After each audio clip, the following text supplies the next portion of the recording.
Oh. I think this is still gonna be a tough install. Oh, ow. Anyway, I feel like I'm in a hurry now. I wanna eat breakfast, take a shower, and oh my God.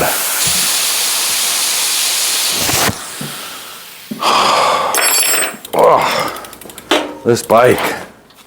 Hey, bike farmers, thanks for clicking in. I had a local dad reach out. His kid rides this bike every day. He's a freshman in high school. As soon as I heard freshman in high school, I knew that the bike was too small for the kid. And then he showed up and the seat post was jacked up all the way and the kid's knees were bent while he was riding it. And you know, it drives me crazy when this happens. The parents are like, yeah, he's been riding the bike every day and now it's not working. We need to fix it. And they show up and I'm like, hey, the first thing I notice is that the bike is way too small. And instantly, of course, they think I'm just trying to sell them a bike, which I'm not. I'm just informing the customer that there's other things to consider here. And of course, right away, the dad was super defensive and he's like, he's got younger siblings. Okay, fair enough. Let's move forward with this then. Anyway, the dad starts telling me everything that's wrong with the bike. I looked down right away and just happened to notice that the chain was twisted. And so he got done telling me his whole thing about the bike and all this stuff and blah, blah, blah. And I'm like, oh, this link right here is twisted. I also noticed right on the rear derailleur here, let me give you a close up. Right here on the rear derailleur, and then also on the quick release skewer here, there's a bunch of grass and this is all scuffed up. And I was like, oh, you know, this bike has clearly been laid down. Another thing I noticed, this grip has been core sampled. So clearly, oh, here's another thing I noticed. That pedal is all beat in. This saddle is all scuffed up and ripped and everything. So then I said, we better put this in the stand and get a closer look. Now first thing I did is I found the link that was twisted. And then I just kind of twisted it back to make this chain functional. But if we shift all the way, now this one is not over shifting. I think somebody came in and I can see that the limit screws are, one's way in and one's way out. So it's not over shifting. It's been overcompensated for to prevent shifting into the spokes, and there's no spoke protector here to catch the chain. But it does all kinds of binding and grinding down here in the high gear. There's all sorts of things going wrong there. All said, what it is the derailleur hanger is bent and the chain was twisted. So I think this bike was laid down and then shifted and something bad happened which twisted the chain and made everything worse. And then the kid has been riding on it because what kid wouldn't? So I already pointed out that it's missing a spoke protector, which drives me crazy on these kids' bikes because they get laid down and then overshifted and then they rip the wheel apart. And then they've got a Presta valve in a Schrader bike. And I'm gonna leave the pedals even though they're both bashed in. The rest of the bike is pretty good. I mean, these old rock hoppers, these aluminum rock hoppers were a nice like mid-range mountain bike from its era. The shifters are great. Brakes are great. Shock is adequate. Wheels are adequate. Actually, they're pretty good.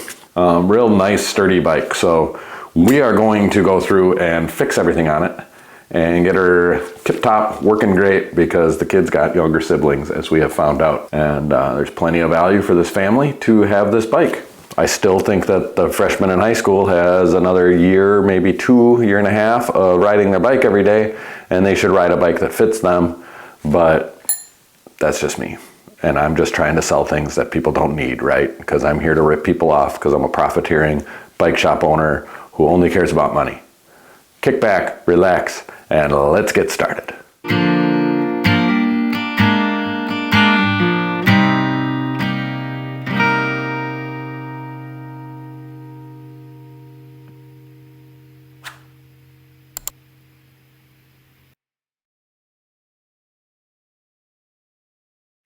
First thing I'm going to do with this bike is take this chain off. We're just going to put a new chain on.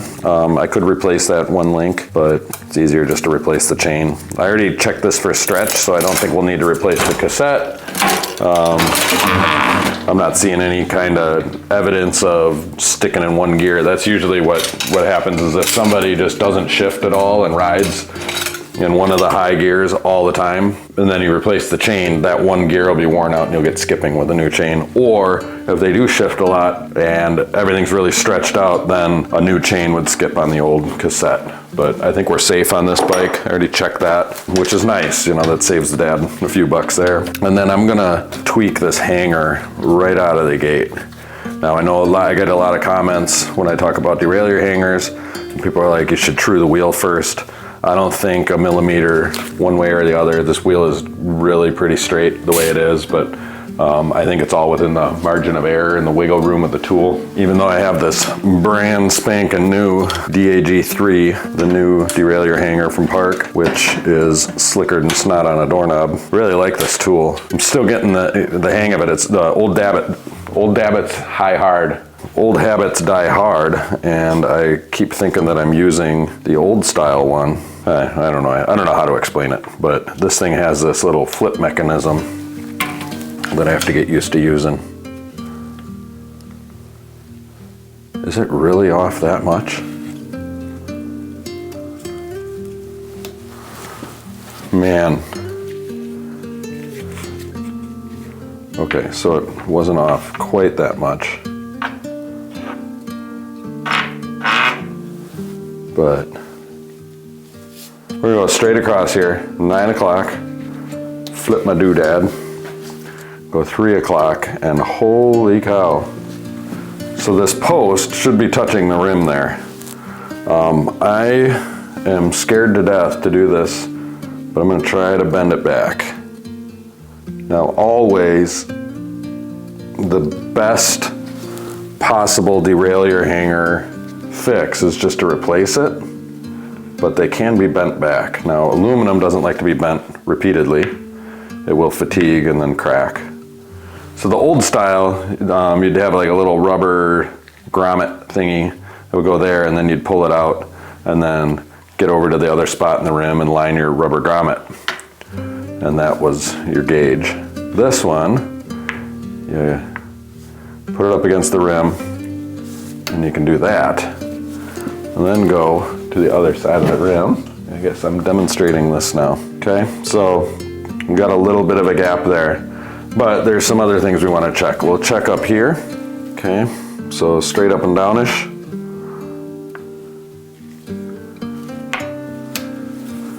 And then I'll come down to the bottom. You can see it's way off. So this is where I'm going to break the hanger. Ready?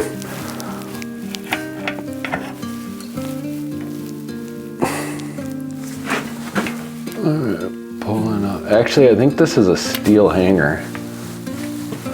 So we got that going for us. All right, now we're gonna check it again.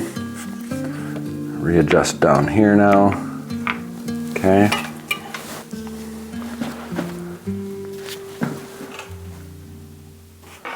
Checking at 9 o'clock. It's pretty good. All right, so just a little bit of tweaking here. Yeah, I think that's a steel hanger because it's bending. You can feel it now. Okay, come back down. It's off just a smidge. Bend it out just a smidge.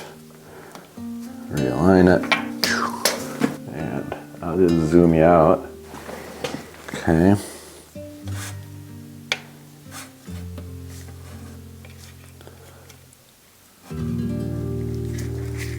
Six.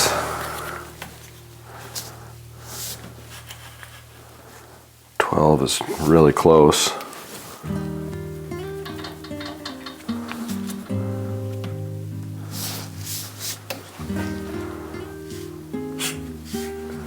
Three.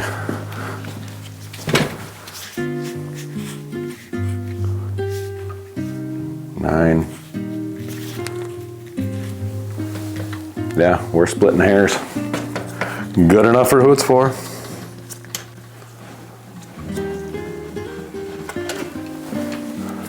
So this is the hanger, and usually they're made of aluminum and kind of made to break.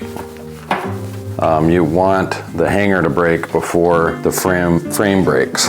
But I think that this is a steel one, which is nice because you can bend steel more easily and more often.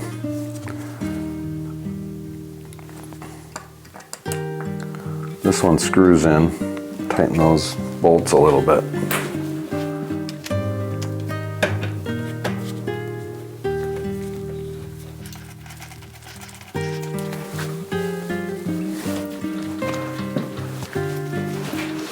It's definitely steel. So with that sorted, we can pop the wheels off, set them aside. This bike has a certain amount of filth on it. I'm gonna use Dawn Power Wash.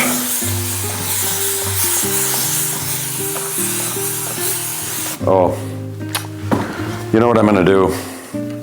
Is I'm gonna take all of the cables out of their happy homes. This makes it a lot easier to wipe the frame down. So I'm gonna pull that derailleur out and then creates enough slack to get that cable out over there.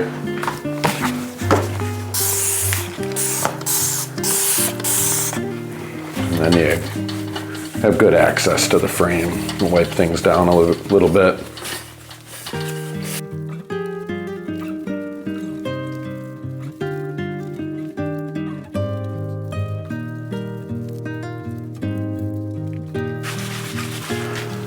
That knocked off the major stuff, but I'm gonna go through one more time quick here with some Behold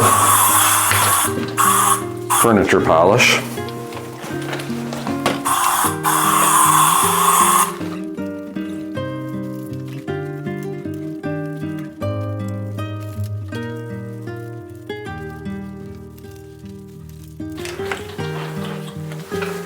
So with all the cables out of their happy homes, lubricate things a bit.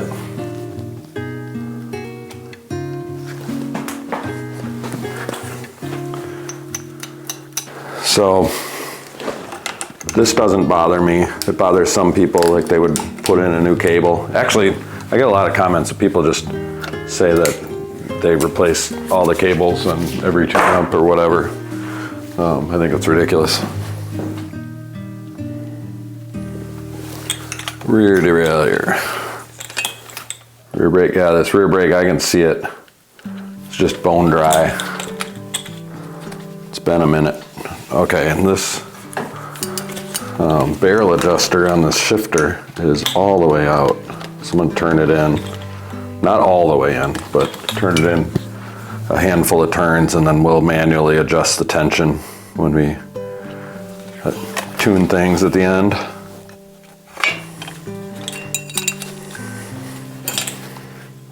Forgot about the front brake. We gotta use gravity for that. Don't forget to lube your noodle, guys. See how much better that is? Oh yeah, baby.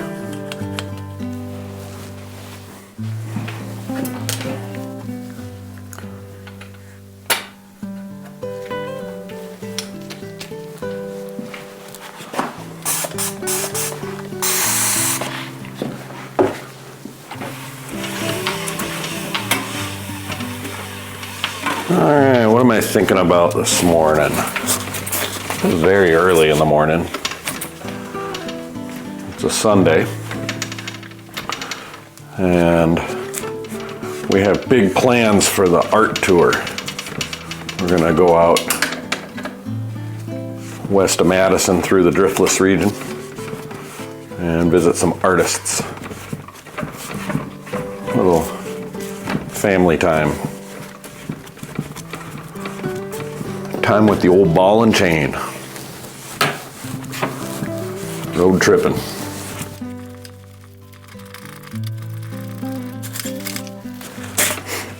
So, some of you may know, and I know some of you know because you've read it, but my wife is an author, and she's got a book out, and there's a link in the description for you to go buy that if you would like.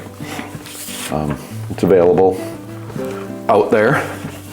It's a big book regionally here, but doesn't have a whole lot of national attention, but it's legit.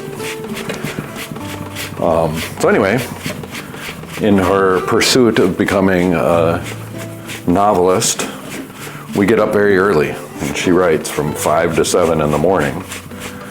And so a lot of this that I do, and like days like today, you know, we've got a full day planned, and we got to get out of here by 9. And I have a road trip planned this week, so I won't be around to make videos, and I need to get a video out before I leave to meet my goal. So here I am. It's 7:30 already, I guess. Yeah, you know, I've been up and at 'em already on a Sunday morning for a good hour or two, figuring out what to do here. This wheel is true. There's that one tiny little spot.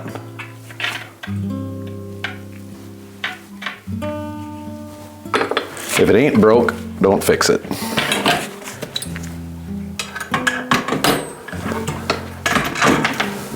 Oh, and speaking of my wife's book and things that are true, the name of the book is Still True, and it is a bit of a play on words.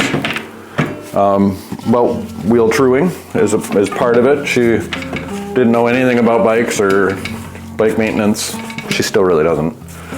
Before meeting me, but the idea of a truing stand and how you can adjust all the tension and the system of a wheel, and you know, I was explaining to her how fascinating it is to me. She's like, that is fascinating because it could be a metaphor for life in a small town, you know, where each spoke on this wheel and the hub, everybody's, you know, in these communities, everybody's kind of working together to make it all work, and it can get messy when something comes out, one of them comes out of tension, and you know, every once in a while you have to throw it up in the truing stand and adjust the tension. You know, it's a big metaphor for life, and it's a big, you know, it's kind of what the book is about. It's a good story. That's a key thing that I've learned from her, you know, like she's learning from me with the bike stuff. Not that it's that interesting, but writing a novel, and I actually have an English degree in creative writing, so I should know all this, but story crafting is really quite mathematical, actually, and how you get everything rolling and things happen at certain times in order to trigger a sequence of events that eventually wraps up in the end. That's fascinating stuff, really.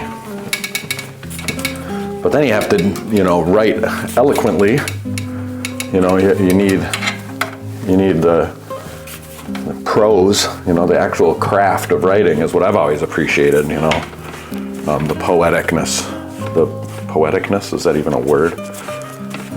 But prose is what I was always into. I never gave a whole lot of credit to story crafting, but that's really fascinating stuff. So anyway, check it out. Still True by Maggie Ginsberg.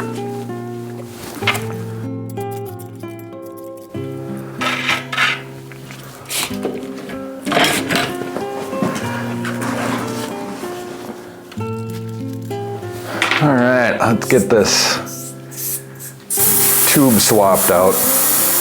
Kind of drives me nuts to have a press to valve tube in a Schrader valve rim.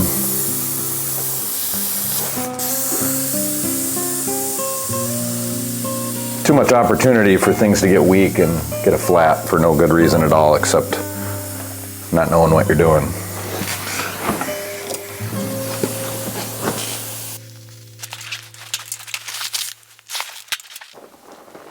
Oh man, what a problem.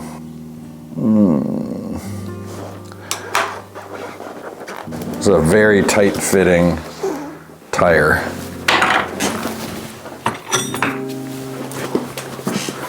Some tire and tube combos can be really difficult. This is going to be fun. I am already sweating this morning. Too much coffee.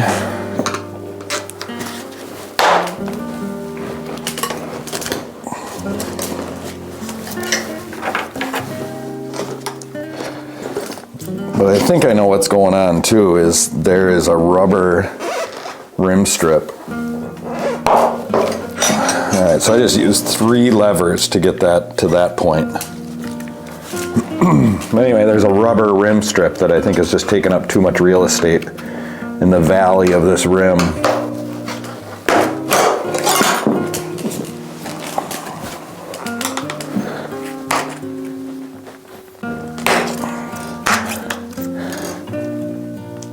Oh.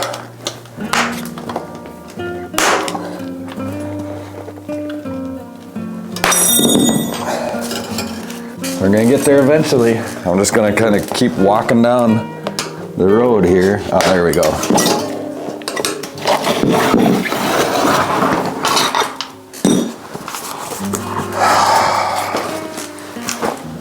You know, I didn't even clear any of this with the customer. I didn't talk about it. It's a can of worms. I could have left it. You know, nobody cared about this except me. And I'm just doing it because I can't help myself.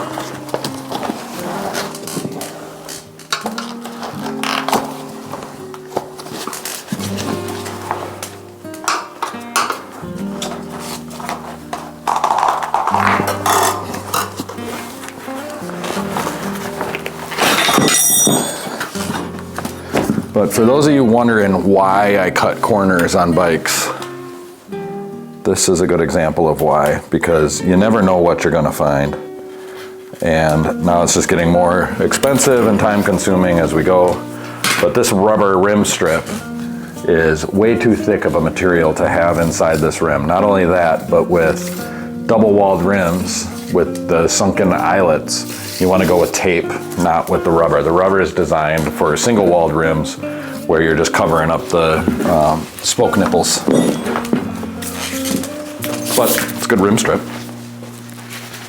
Okay, so something that I've switched to is I've just been using rolls of tubeless tape instead of Velox tape. So Velox is the French tape that's been used on rims forever.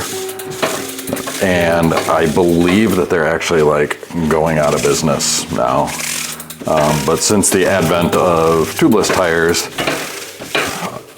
we now know that the thin tape can go in instead of the cloth Velox tape, and it takes up a lot less real estate and it makes tire installation a lot easier. And I'm running out of tape. Gotta order more. And pardon my reach here, but I'm starting at the valve hole. I don't know if you can see that or not, but you just kind of pull it tight.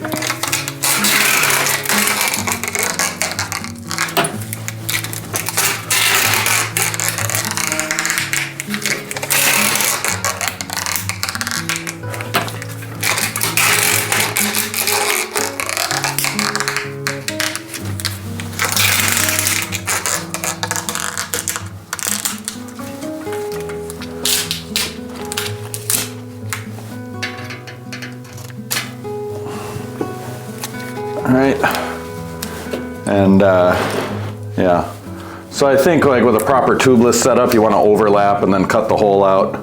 I don't know how necessary that is really. You know, with a tubeless setup, you would put a valve in there and then put the tire on, fill it full of sealant, and then inflate it, get it to seat, all that, make a mess. It's a real pain in the ass. I really don't like tubeless. Especially for general purpose kids riding around, because you have to add sealant. I think it's a lot more, it requires more attention than tubes. With tubes, all you have to do is add air once in a while. With tubeless, you got to add air all the time, I feel like. And you got to add sealant once in a while, and that sealant just builds and builds and builds in there, and you're just adding weight, and it dries, and it gets crusty, and then your tire gets all flippity-floppity, or your wheel gets all flippity-floppy. Okay, the other thing we're missing here, and since we know that this bike has a tendency to end up on its drive side and bending hangers and overshifting and twisting chains and all that. We're gonna put on a spoke protector, a dork disc, whether they like it or not. It's the right thing to do for humanity. I'm doing this because I'm a good person, and I have very few ways of proving to the world that I'm such a good person of high moral integrity. All I have is this channel to prove my worth. And you can see, I can see, but you will soon see, once I get this wiped down, that sure as shit,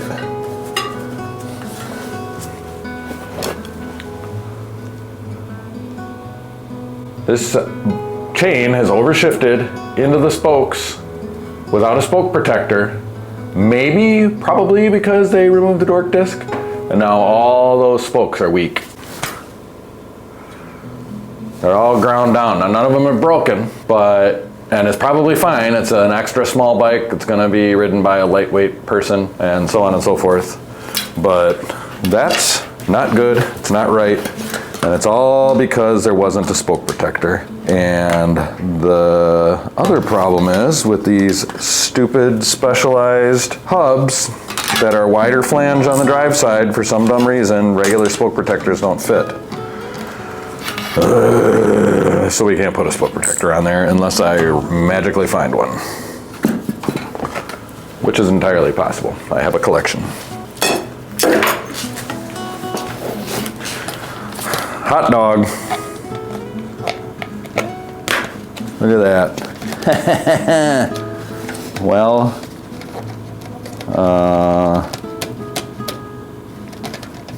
it's kind of flopping around on there. Oh, this is really gonna piss you guys off. You're gonna wonder what's up with Mr. Q here.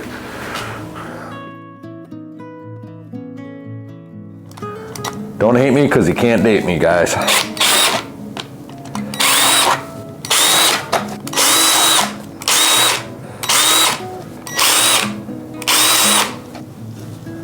We are going to zip tie this spoke protector onto the spokes, make it virtually impossible for anyone to ever remove it. Next level. It's taking forever. This is a guy who won't remove a cassette. I won't take the time to remove a cassette to grease the drive side of a hub when I greased all of the other bearing surfaces of the hubs on the bike, just because I don't want to take the extra 45 seconds. Somebody said 45 seconds, I think they thought it would take to do it, and I didn't. I got called out repeatedly in the comments for that, and I think I agree that it was an oversight, which is why I'm so defensive about it, because yeah, that was pretty dumb. Anyway, don't tell anyone. But instead, I'm gonna spend 10 minutes running all over the bike farm looking for my drill bits so I can drill these 8 holes, and then go through with these tiny little zip ties, spend all this time doing this. So the reason I do this is because back in the day, when I worked at Budget Bicycle Center in Madison, Wisconsin, the used bike store downtown, well, it's the everything bike store downtown, or it was then, right on campus, but I would tune up used bikes primarily purchased by students, primarily purchased by the parents of students. The owner of the shop was also a dork disc Nazi like myself. And on bikes like this, he would make us drill holes and zip tie dork discs to them. He insisted. So it's kind of ingrained in me. But I mean, he knew that it just is problematic for most of the bikes that were being sold, especially like on campus and bikes being parked in bike racks with other bikes. I mean, it just tears derailleurs apart. Well, bends a lot of hangers, at least. Bikes get really beat up in bike racks in cities. And this just saves people's wheels. It's the right thing to do for the bike. And for the anti-dork disc sentiment, I blame NICA. That's the National Interscholastic Cycling Association. That's the high school mountain bike racing. You know, they made mountain bike racing a high school sport, which I'm supposed to really think is great, but I think it's ridiculous. It's ridiculously exclusive. It's pretty well known that the rich kids win the races because they get the best bikes. Look at that. Huh? It ain't going nowhere.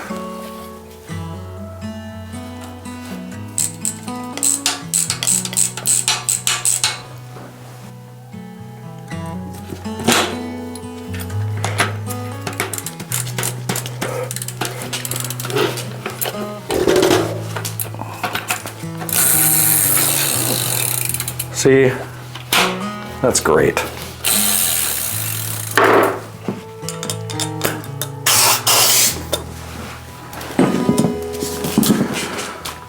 Oh yeah, now we get to deal with this.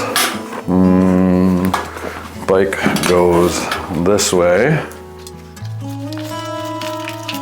I think this is still going to be a tough install. Oh. Ow, hit me right in the knee. This is going to be a tough install. It's already difficult to get this tire, get one bead on.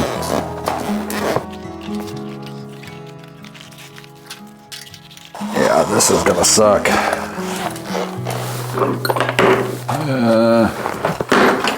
Where are my tools? Get one of them over here, holding that like yay. Get another one here. All of this, I mean the last, I don't know how many minutes it's gonna be on the video, but just because I didn't like that Presta valve. I could have just left it all alone.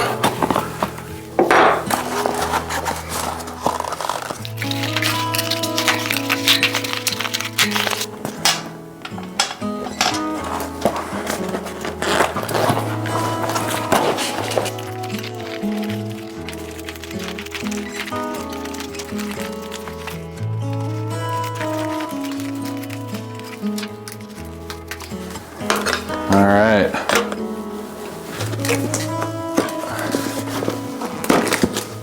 Hey, wasn't so bad. Then again, I know what I'm doing.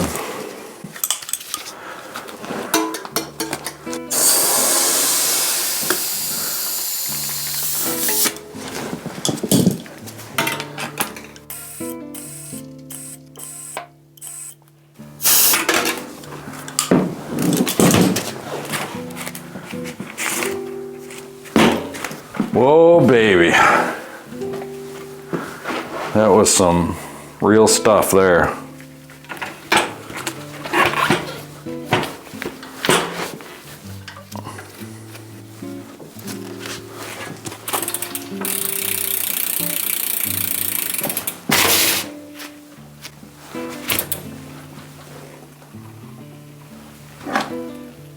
The tire doesn't seem to be seated very well.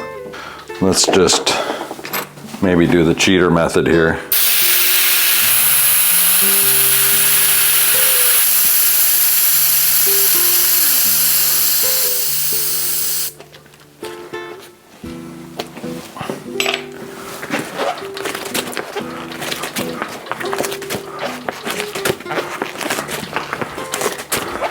So I let a bunch of the air out.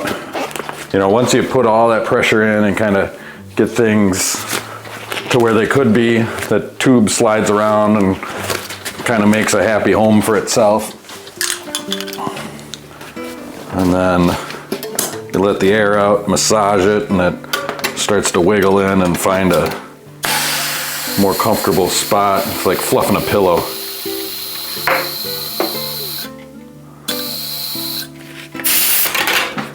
I don't know, max inflation says 54 PSI. I mean, that's a little better. I am right at 54 PSI. One thing you can do sometimes is add some more. I just don't think with how tight this thing fits, it's gonna be really hard to seat this properly.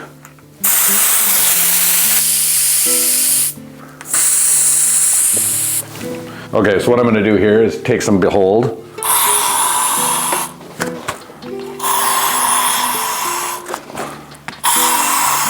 I'm gonna spray it down in the bead.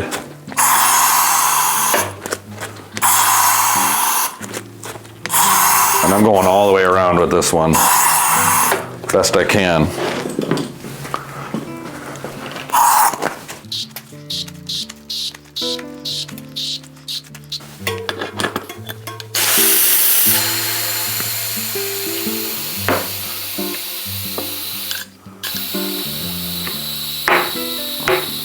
Oh, there we go.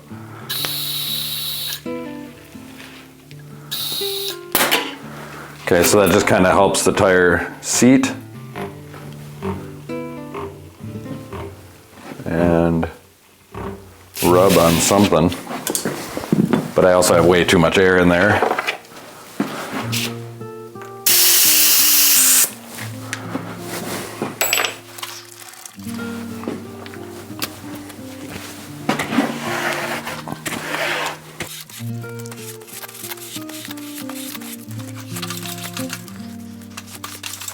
Okay, and if that amount of Behold furniture polish all over this braking surface and all over everything didn't trigger even the most earnest of the armchair mechanic, I don't know whatever would. Let me know how much that upsets you in the comments. We're finally making this a bicycle again.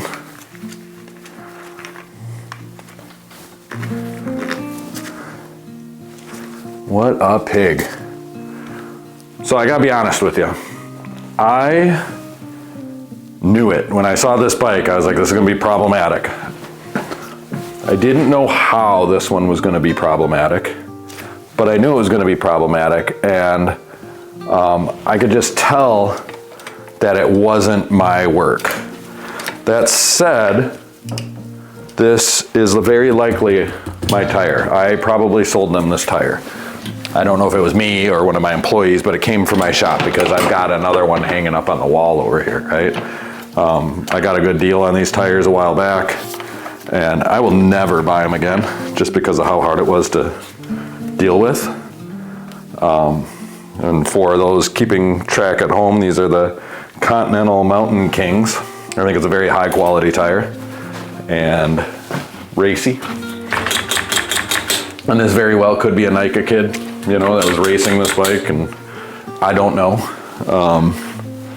But somehow they ended up with this tire on this bike, and I didn't know how or why it would be problematic. And when I see a bike that came from a different shop or wasn't my work, it's not because I think I'm a better mechanic. Actually, as you all know by now, I'm pretty insecure about the whole thing, right? Like, I don't think I'm that great of a bicycle mechanic. I'm not like current on new technology and all this stuff, right?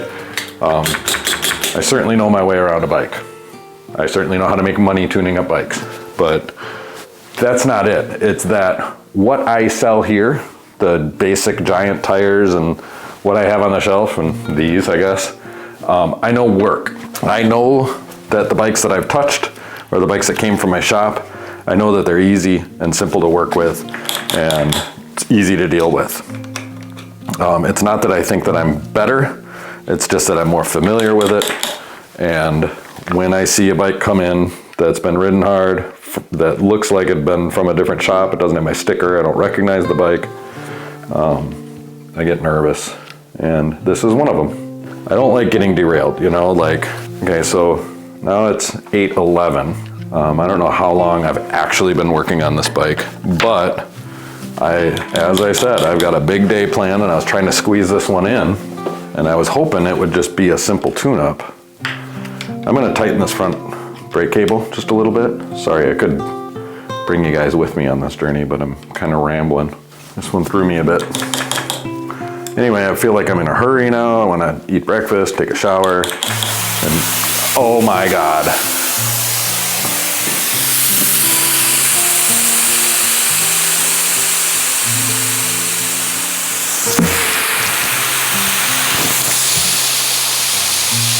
The pillow just fluffed itself.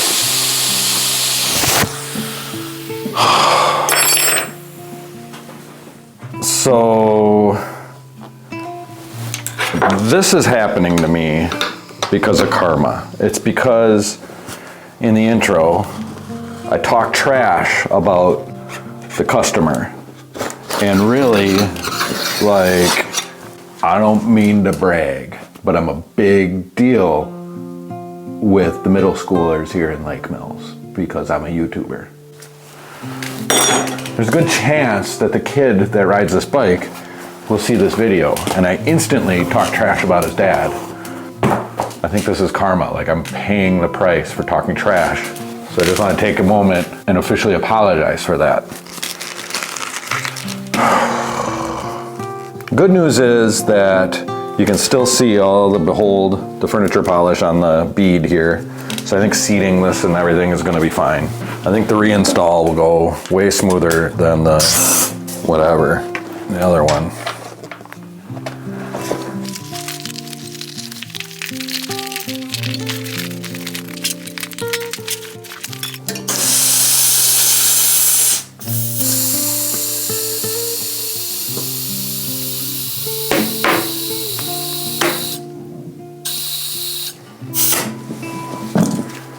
Also, it's because I talked trash about NICA, and I don't know, the kid might be on the NICA team, or who knows.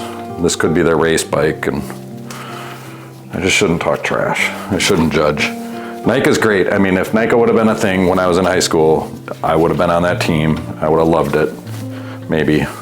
Actually, I probably would have quit because it's not a team sport. It's a recreational activity turned into a team sport, which drives me crazy. Same reason I quit the golf team. And, but anyway, sorry for talking trash. My opinions don't matter. Okay, so I got a new chain here.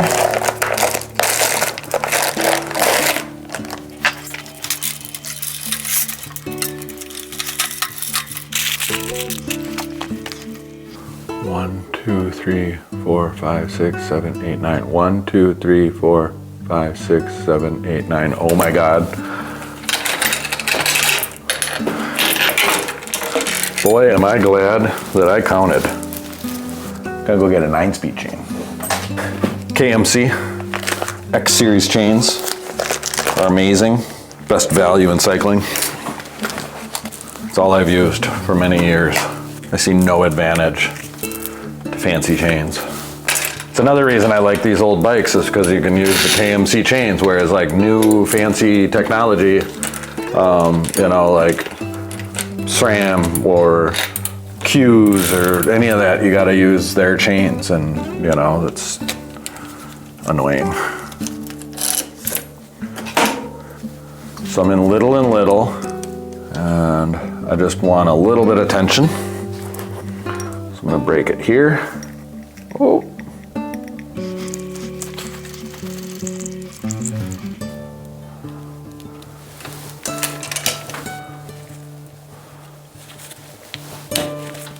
Okay. Well, we could show you the trick. I just went to grab my quick link pliers, but you can do this and then just like that, and there's the quick link, and it pulls it tight. Okay, so we got a good chain tension in little and little. Actually, we don't. It's good enough. And what are we rubbing on?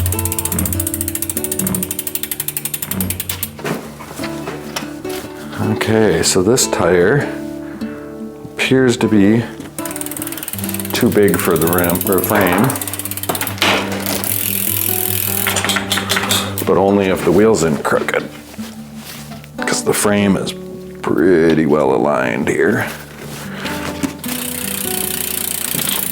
And we gotta take a link out. Do we need to take a link out? Oh, man, this bike. Struggle bus. Well, for those of you that like watching me work through problems and struggle, you're welcome for this video. This is top-notch content for you guys. Big day planned.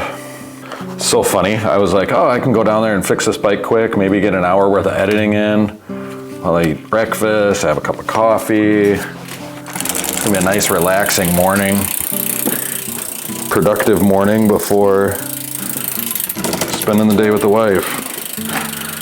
And everything is all bent up back here too.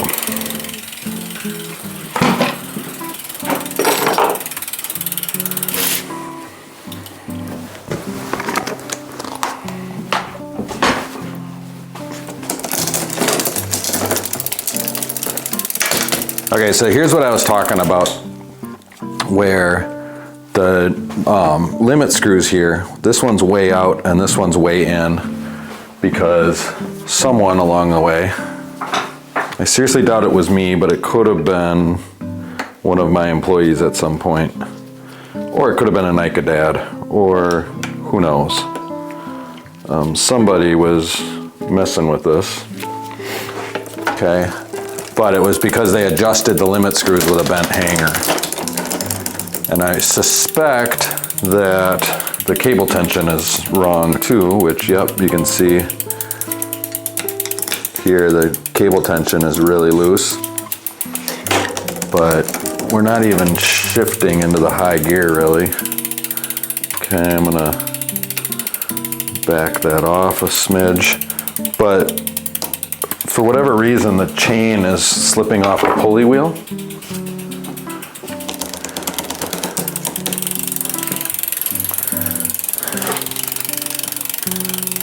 Try to clean some of the gunk off. I should have done this before, but yeah, so this might have bent. Things could have bent a little bit when we had whatever catastrophic event caused all the problems. Yeah, see how I just kind of bent it, shaped it back? Okay, so the cable is very loose. Grab it with my needling nosers. And I like the T-handle Allen key to do this too, because you can get leverage from afar. All right, we're gonna just snug that. I'm gonna back this barrel adjuster out a few turns, give me some adjustability. So we can do some tweaking here in a sec. All right. Okay, so that's little and little.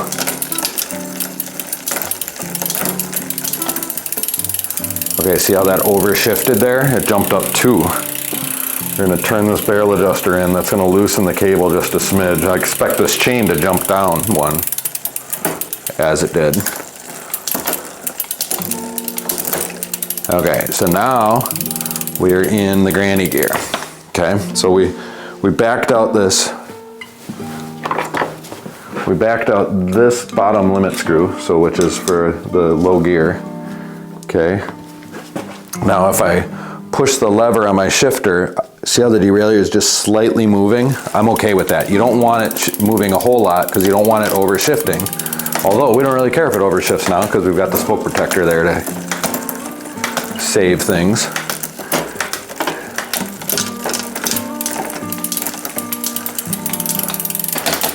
I bet you wish your bike shifted that good.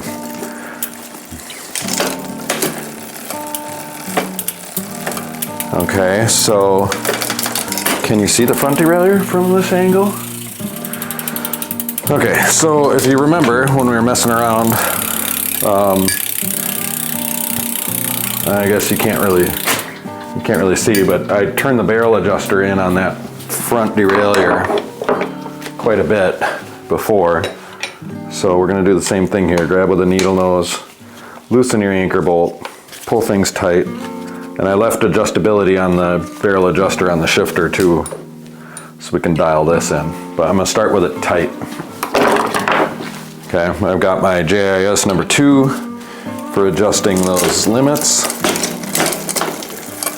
Oh boy, okay, so we're getting a lot of jumping around in this middle ring. We got a bent tooth.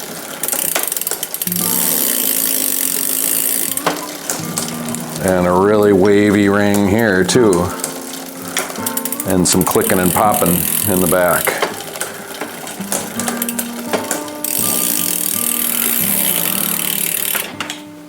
Oh, this bike. Okay, so all 3 of these rings are bent. Something's messed up with this crank arm. 170 Specialized.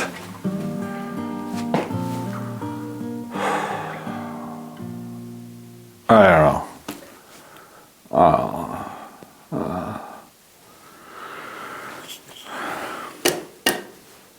I hate it. I hate this bike. I'm so fed up with it. I have to call the customer. I'm gonna call the customer. I'm gonna be like, these pedals are shot. The crank is shot.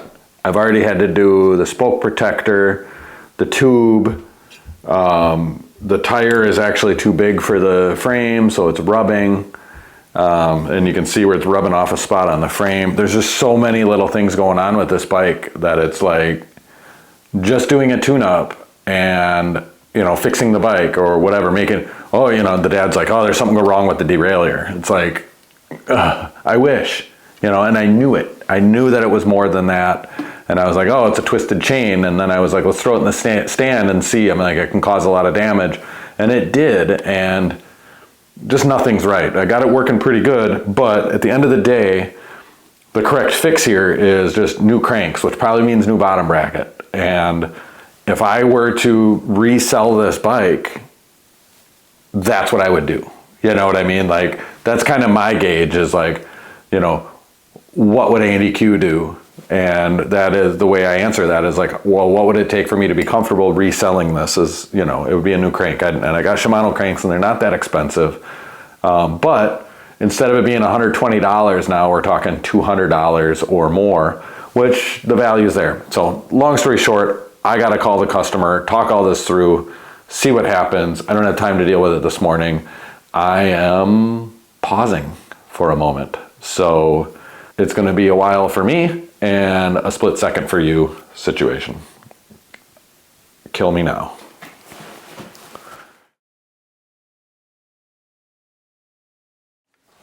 Okay, bike farmers, it is the next morning. I think things are better. I think I'm in a better mood.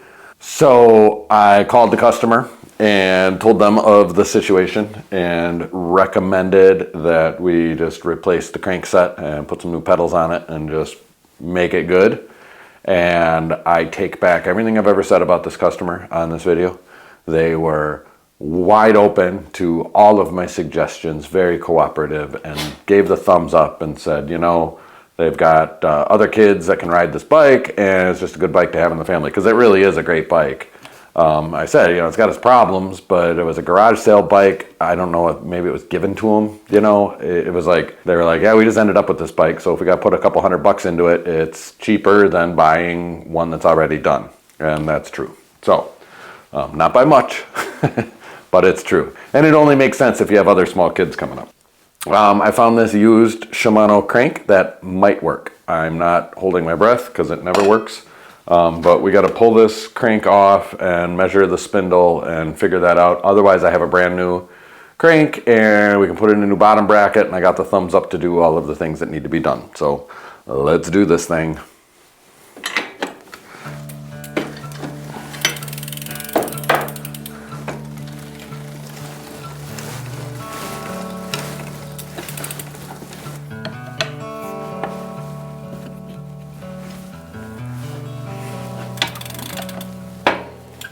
So technically speaking, we only need to replace this side.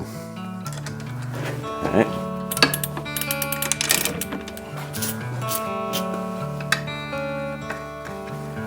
You know, more experienced.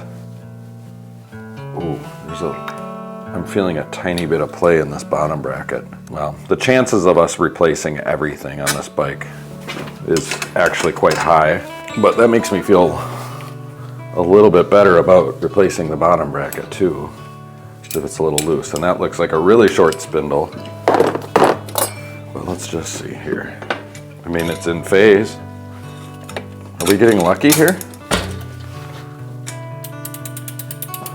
I mean, why not, kids? Okay, so here's the judgment call.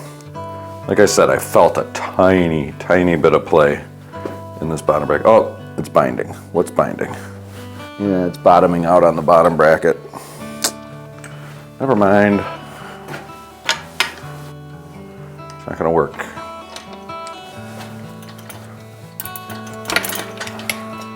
Yeah, that bottom bracket's loose anyway. I was about to say, if that used crank would have worked, that the judgment call would be because we know that the spokes on the drive side of the rear wheel are kind of crummy. And if the bottom bracket's a little loose, it's like, so what? We know the bike's not perfect. And it's like, how far do you go, really? And it's a kid's bike. So does it have to be just exactly perfect? And I don't think so. That said, in order to not have future problems of tearing drivetrains off of the bike, you know, we gotta have non-wavy chain rings. And I think that Specialized crank, I think like the spider was bent or something because all 3 chain rings were bent. Yeah, it really does get to a point of like, man, how far do you go and is it worth it? Is always the question I'm wrestling with. And you know, there's 2 schools of thoughts there. You know, I see it in the comments. A lot of people are like, absolutely not. And a lot of people are like, of course you keep the bike going as long as you possibly can. And I don't know, I'd take it on a case-by-case basis at this point. And this one is just kind of on the edge for me. Man, why don't I have my 15 millimeter in my hand? It's right over there. Here we go. All right, get this non-drive side off. Oh God, this bike.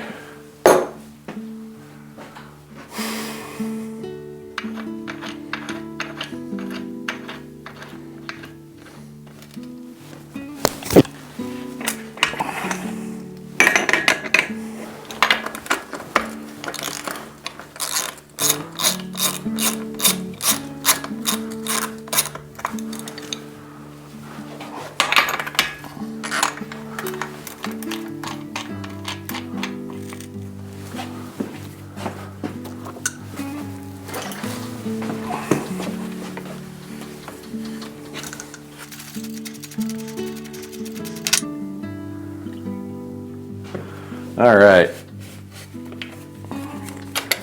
wiping as we go, as Grandma does after she'd been eating the prunes. And the box for the crank says we want a 122.5 bottom bracket, and then Shimano sells 123 bottom brackets, you know, because why would anything ever make sense?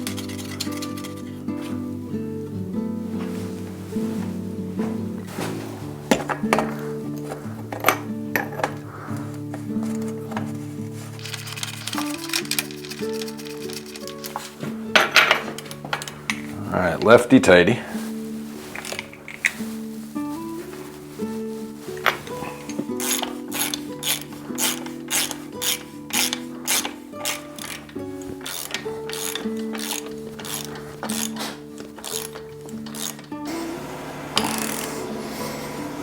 Oh my God. Okay, so theoretically, this is going to be just exactly perfect, but it just moved the Q factor way out on this bike. I don't know, hopefully we can get this. I don't want to have to put a shorter spindle on there, but I've had this problem with these new Shimano cranks, you know, the suggested bottom bracket length is just not right. I don't want to run into chain line problems. I'm gonna have to redo this. I just kind of feel like I've been misled by Shimano here and that the spindle's too long, bringing this whole crankset out too far. And I'm gonna run into problems adjusting that front derailleur to accommodate, getting weird chain lines, you know, and it said 122.5, that's a long bottom bracket. And now I gotta like play the guessing game with the bottom brackets again. And it's so much work, it really is. Like this adjustable cup on this side was so hard to put in, I'm like sweating, because it didn't screw in easily. And like, I don't want to have to redo all that. Ugh, this bike, just sometimes. You know, but I can see down here, there's like plenty of clearance. There's so much room for a shorter spindle. All right, I'm going to use a couple pedal washers here.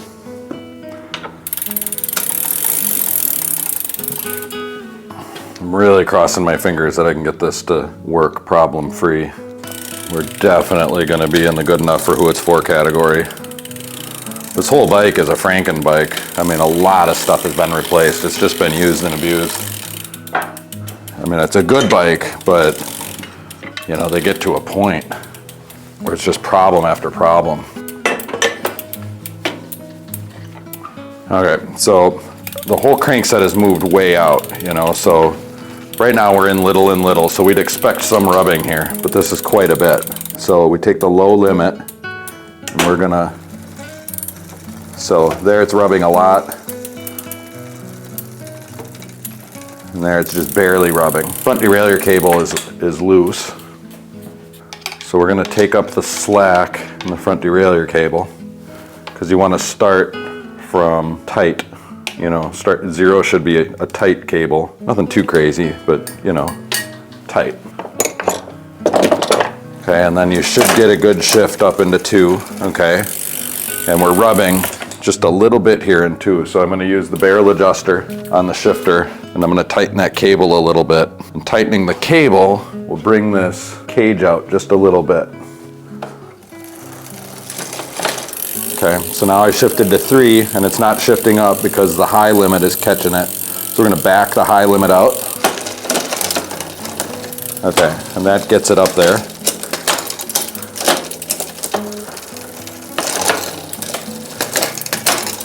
I'm gonna check the granny gear here.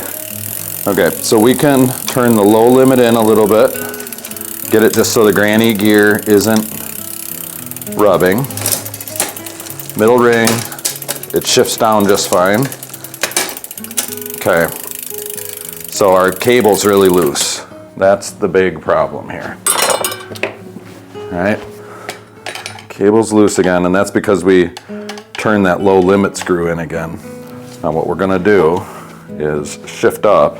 We're gonna probably feel a little bit of rubbing on the inside cage. Oh, it's really good. There's just a really small gap. Shift down in the back. Hey, look at that. We're moving along now, folks. Feeling some weird grindage here. Okay, I think this chain guard is hitting the outside of the derailleur. So I'm gonna loosen the cable, loosen the derailleur clamp. We're just gonna lift this derailleur up a smidge, a millimeter if we can. I don't know if I explained that, but it was this outside cage rubbing against the inside of the chain guard. I'm not a fan of chain guards. They just break off eventually anyway. You know, I suppose I don't like chain guards for the same reason as most people don't like torque discs, except my dislike is justified and most people's dislikes are complete horseshit. All right, checking for rubbing. Woo, baby. We are getting there, folks. All right, so now I'm in big and big.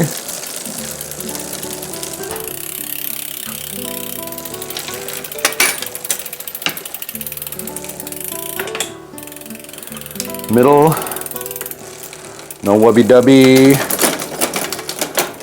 no wubby-dubby. Shift into the big. It's a little noisier than I like, but acceptable. There's still a little bit of clicking and popping from that rear derailleur. It's always risky business, I think, manually cranking on rear derailleurs. Yeah, you see how it's just kind of jumpy? I mean, it's only in that really big gear. So high gear. Okay, so that cage is kind of rubbing up there. Maybe there's a way to just bend that out just a smidge and not really screw things up too badly. I mean, I can kind of, I don't know if it's designed that way, but I can kind of see a little bit of a bend right there. And if I can just widen that gap a smidge.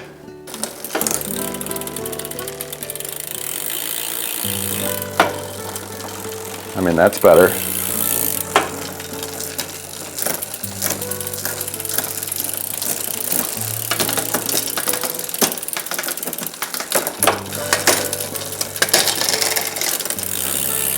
Okay, it just hesitated just a little bit there. So I'm gonna back out the low limit, let that derailleur relax a little bit. And there's just enough slack in the cable for it to relax. And now see how much faster that shift is? Boom, it just goes. All right, and because I don't follow my advice, I didn't clean, lube, and then adjust. I cleaned and adjusted, and now I'm lubing. I didn't do that for any reason except pure ignorance.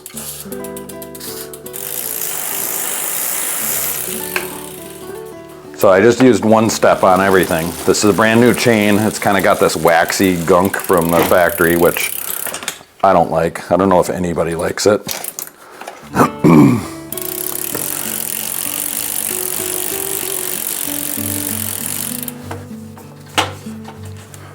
Got one step all over the rim, and now I'm rubbing it into the braking surface for you, just to trigger all of you overly sensitive armchair mechanics. You can let me know about that in the comments. It really doesn't matter.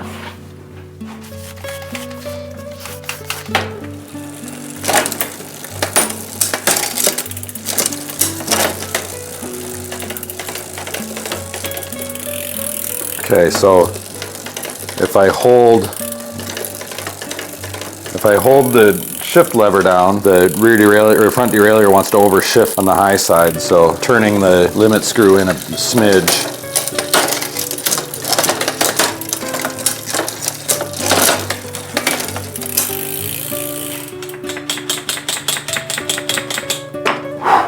Very few good things to say about how this bike went for me. Bar plugs, I just grabbed a handful of bar plugs. I have 5 bar plugs, none of them match. Okay, I just grabbed another handful. Here's a couple of road plugs that match. Here we go, here's 2. But yeah, there's a whole handful of plugs. None of them match.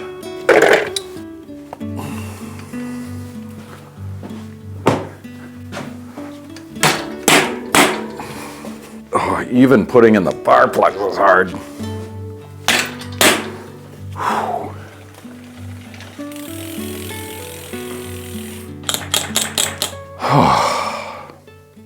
Well, I think we call it done. I think it's fine. I think we got a good bike here. Everything's working. Everything's tuned. I don't love the fact that I know that all of the drive side spokes are damaged back here, but none of them have broken. This is an extra small frame. I mean, this is like middle school kid, right? And some of them ride really, really hard, but they all weigh 100 pounds. All things considered, I'm okay with this one. If I were selling this bike on my used floor, I would put on matching tires. I put cheap ones on, and I would replace this rear wheel. I'd try to find a used one, obviously. But honestly, like, after going through all of the trouble, you know, I wouldn't make any money on it after you replace the cranks and the wheel and the tires, and you know, it's like there's just not enough value in the bike to turn a profit. But in the spirit of rescuing bikes, I'd probably do it because it's such a good bike for kids. You know, I just think it's really beefy. These old mountain bikes are great for kids to bomb around town. So I'm okay with this transaction with the customer. I have a lot of opinions. I don't know.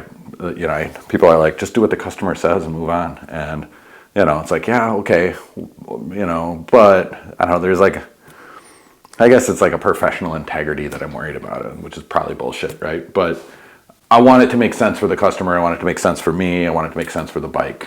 And, you know, this one is just like, I mean, you saw me struggle. But at the end of the day, I think we are accomplishing those things. Barely, but we're doing it. So I'm okay with it. I have no idea how much this is going to add up to. Not even going to share it, but it's a lot. And it's more than most people would want to spend. It's more than I would spend. But the customer was fine with it, and I think it does make sense. So that's a lot of rambling. Thank you so much for watching all the way until the end. It means the world to me. And that's the most gratifying part of this whole thing, is knowing there are people that actually enjoy watching this stuff. Oh man, I bet you my forehead's very, very shiny. Isn't that better? If you like this content and want to see more, you know, you gotta click that like button. That helps the algo. If you haven't subscribed and you watched this far, that's baffling to me. And whoa, baby. So subscribe, because there's lots more coming.